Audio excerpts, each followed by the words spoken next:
خبر شامل کرتے ہیں آزاد کشمیر سے۔ ہمارے بیورو چیف سید احمد گیلانی کی اس رپورٹ کے مطابق ضلع واقع کی تحصیل دھیر کوٹ و مضافہ کی علاقہ جات پہ عوام نے بل بائیکاٹ مہم کا آغاز کر دیا۔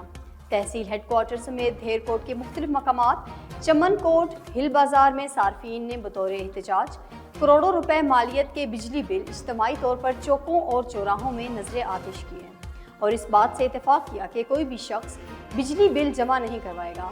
بل جلاؤ جان چھڑاؤ مہم باغ سمیت آزاد کشمیر بھر میں مقبولیت حاصل کر رہی ہے۔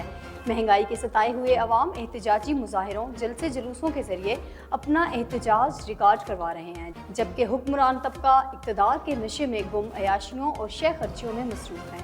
یہ رپورٹ ہمارے ساتھ شامل کر رہے تھے سید عمران حمید گیلانی۔